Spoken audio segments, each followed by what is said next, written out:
நாடு முழுவதும் சாதிவாரி கணக்கெடுப்பு நடத்தப்படும் என்ற அறிவிப்பை மத்திய அரசு வெளியிட்டிருக்கிறது. இது தொடர்பான கருத்துக்களை பகிர்ந்து கொள்வதற்காக இம்முடன் இணைந்திருக்கிறார் விசிகாவை சேர்ந்த ரவிக்குமார். சார் வணக்கம். நாடு முழுவதும் சாதிவாரி கணக்கெடுப்பு நடத்தப்படும் என்று மத்திய அரசு ஒரு புதிய அறிவிப்பை வெளியிட்டிருக்கு. அது தொடர்பான உங்களுடைய கருத்து?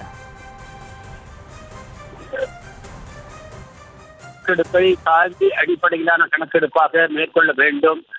அதன் அடிப்படையிலே பிற்படுத்தப்பட்ட மக்களுக்கான இடஒதுக்கீட்டின் அளவு உயர்த்தப்பட வேண்டும் என்று விடுதலை சிறுத்தைகள் கட்சி சார்பாக நாங்கள் தொடர்ந்து வலியுறுத்தி வந்தோம். நாடாளுமன்றத்திலேயே எப்போது மக்கள் தொகை கணக்கெடுப்பு நடத்தப் போகிறது என்று நான் 3 முறை கேள்வி எழுப்பி ஒவ்வொரு முறையும் அவர்கள் கொரோனா காரணத்தினாலே இது தள்ளி போட்டிருக்கோம் என்ற பதிலை தந்தார்கள். இன்றைக்கு அடுத்த மக்கள் தொகை கணக்கெடுப்பை சாதி அடிப்படையிலான கணக்கெடுப்பாக மேற்கொள்கிறோம் என்று சொல்லியிருக்கிறார்கள்.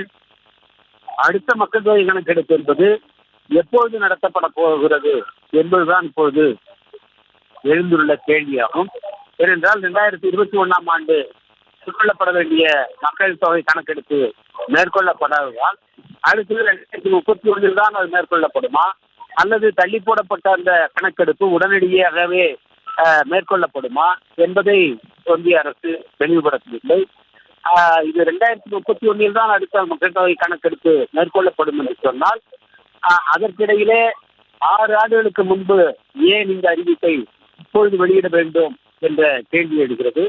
அடுத்த சில மாதங்களிலே பீகார் மாநிலத்தில் தேர்தல் வர இருக்கிறது. பீகார் மாநிலம் என்பது பிற்படுத்தப்பட்ட மக்களுடைய அரசினுடைய மைய புள்ளியாக இருக்கின்ற ஒரு பகுதி.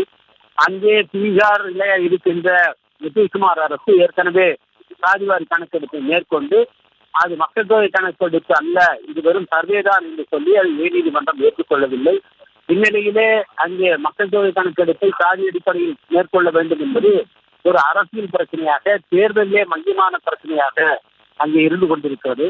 எனவே இந்த அறிவிப்பு, இந்த முடிவு என்பது இப்பொழுது மேற்கொள்ளப்பட்டிருப்பது, இந்த அறிவிப்பு செய்யப்பட்டிருப்பது என்பது பீகார் மாநில தேர்தலை மனதில் வைத்துத்தான் ஒன்றிய அரசு, பாஜக அரசு இதை செய்திருக்கிறது என்று கருத வேண்டியுள்ளது.